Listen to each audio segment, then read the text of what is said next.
सोचिए ज़रा, supreme court of India के सामने एक के बाद एक इलेक्शन रिलेटेड केसेस आ रहे हैं। कहीं वोटर लिस्ट पे सवाल है, कहीं कैंडिडेट्स एलिजिबिलिटी पे डिबेट, और कहीं सीधा ये क्वेश्चन कि क्या वोट देना एक फंडामेंटल राइट है भी या नहीं।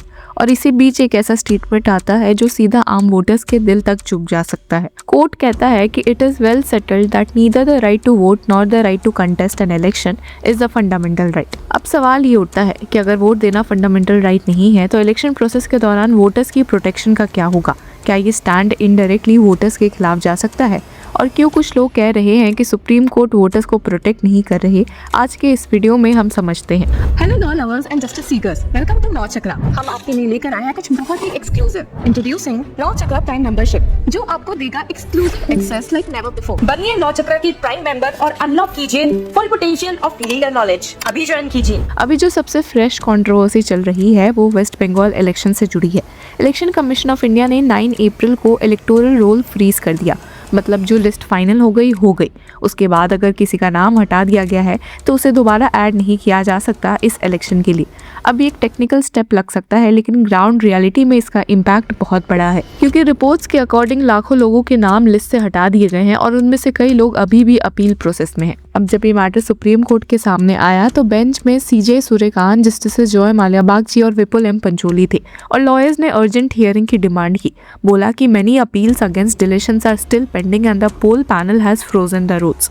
मतलब लोग अभी अपना केस फाइट ही कर रहे हैं और उससे पहले ही उनका वोटिंग राइट प्रैक्टिकली खत्म हो गया इस इलेक्शन के लिए।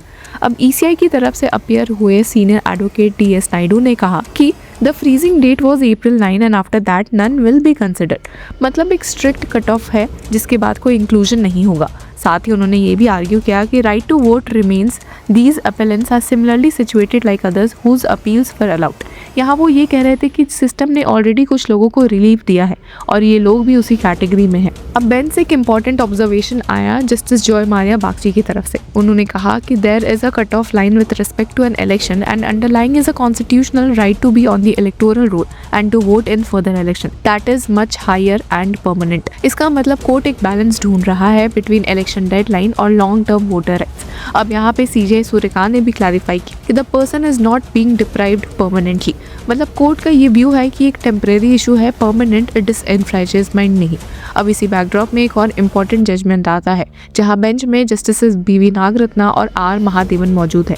अब ये केस राजस्थान के डिस्ट्रिक्ट मिल्क यूनियंस के इलेक्शन से रिलेटेड था, लेकिन इसमें एक ब्रॉड प्रिंसिपल क्लैरिफाई किया गया है। जजमेंट जो जस्टिस आर महादेवन ने ऑथर किया उसमें क्लियरली बोला गया कि these rights are purely statutory nature and exist only to the extent conferred by statute. यानी कि सुप्रीम कोर्ट ने फर्दर क्लैरिफाई करते हुए कहा कि the right to vote is the right to participate in the electoral process by exercising franchising and the right to contest is a distinct and additional right। मतलब दोनों rights अलग हैं और राइट टू कंटेस्ट ज़्यादा strictly regulated है with qualifications, disqualifications and institutional requirements. यहाँ court ने पहले के प्रेसिडेंट्स भी रेफर किए, जैसे ज्योति बासु वर्सेस देवी घोषाल और Javed versus state of Haryana, जहाँ ये प्रिंसिपल ऑलरेडी इस्टेब्लिश हो चुका था। और ये भी पॉइंट आउट किया गया कि हाईकोर्ट ने गलती की जब उसने एलिजिबिलिटी रूल्स को वोटिंग राइट के रिस्ट्रिक्शन के साथ इक्वेट कर दिया, लेकिन ग्राउंड पे फ्रस्ट्रेशन क्लियरली दिख रहा है। और ये तमिलनाडु के एक केस में और ज्यादा विजिबल हो गया जो खुद सुप्रीम कोर्ट जा पहुंचा था। अब यहाँ पिटिशनर थी सी गीता, उनका नाम इलेक्टोरल रोल से डिलीट हो गया था और उन्होंने क्लेम किया कि उन्हें कोई नोटिस नहीं दिया गया। उनकी तरफ से अपीयर हो रहे senior advocate Gopal Sankaranarayanan ने सुप्रीम कोर्ट को बोला कि the petitioner had no knowledge, no hearing was afforded, blatant violation of the principles of natural justice guaranteed under the article 14 of the constitution.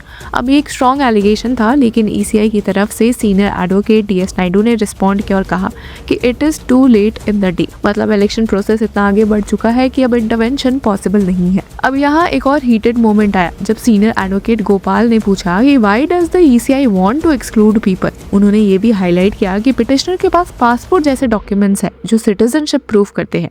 उनका आर्गुमेंट था कि इतने सालों से इलेक्टोरल रोल में नाम होने के बाद अचानक डिलीशन आर्बिट्रेरी है, लेकिन जब कोर्ट ने रिलीफ देने से मना किया तब एक इमोशनल पॉइंट भी रेज हुआ। काउंसिल ने याद दिलाया कि पहले कोर्ट ने कहा था कि अगर मास एक्सक्लूजन होता है तो वो प्रोटेक्ट करेंगी। इस पर सीनियर एडवोकेट डीएस नायडू ने रिएक्ट करते हुए कहा कि somebody स्लीप्स for months on end and now claims mass exclusion. These are political speeches and not legal speeches. अब ये स्टेटमेंट दिखाता है कि इशू सिर्फ लीगल नहीं, पॉलिटिकल नैरेटिव भी बन चुका है। अब अगर हम ये सारी चीज़ें एक साथ देखें तो एक कॉम्प्लेक्स पिक्चर सामने आती है।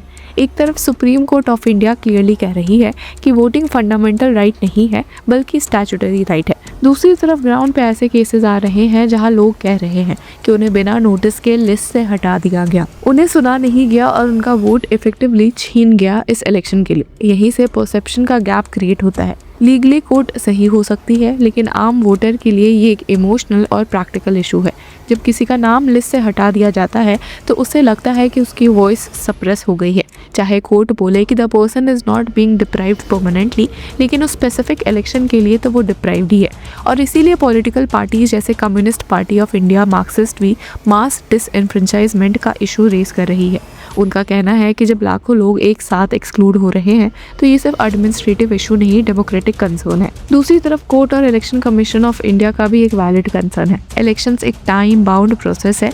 अगर लास्ट मोमेंट पर हर केस रीओपन किया जाएगा तो पूरा इलेक्शन शेड्यूल कोलैप्स हो सकता है। इसलिए कट ऑफ डेट्स और प्रोसीजर्स ज़रूरी होते हैं। तो बसली सवाल ये है, क्या करंट सिस्टम वोटर्स को एडिक्वेटली प्रोटेक्ट करता है या फिर रिफॉर्म्स की ज़रूरत है जहाँ डेडलाइंस और इंडिविजुअल राइट के बीच बेटर बैलेंस हो? क्या वोटिंग को फंडामेंटल राइट बनाना चाहिए या स्टैट्यूटरी फ्रेमवर्क ही काफ़ी है? आने वाले दिनों में जब सीजे सूर्यकांत की बेंच वेस्ट बंगाल वाले प्ली को डिटेल में सुनेगी तब ये देखना क्रूशियल होगा कि कोर्ट कैसे इस बैलेंस को हैंडल करती है। क्या रिलीफ मिलेगा, क्या फ्रेमवर्क चेंज होगा या फिर एग्जिस्टिंग सिस्टम को ही अपहोल्ड किया जाएगा? एक बात क्लियर है कि इलेक्शन सिर्फ पॉलिटिकल प्रोसेस नहीं है, लीगल बैटल फील्ड भी बन चुके हैं और इस बैटल फील्ड में सबसे इंपॉर्टेंट स्टेक होल्डर है आम वोटर। तो व्यूअर्स, आप क्या सोचते हैं? क्या आपका वोट सिक्योर है या सिस्टम में अभी भी गैप्स है? और सबसे एंड में एक थॉट, डेमोक्रेसी सिर्फ लॉ से नहीं चलती, ट्रस्ट से चलती है। अगर वोटर को लगने लगे कि उसकी आवाज़ ईजिली लिस्ट से डिलीट हो सकती है तो सिस्टम वीक हो जाता है। और शायद अब वक्त आ गया है कि लीगल करेक्टनेस के साथ साथ वोटर कॉन्फिडेंस को भी इक्वल इंपॉर्टेंस दिया जाए। तो व्यूअर्स, इस पूरे मुद्दे पर आपकी क्या राय है? Do let us know in the comment section. Until then keep following law चक्र।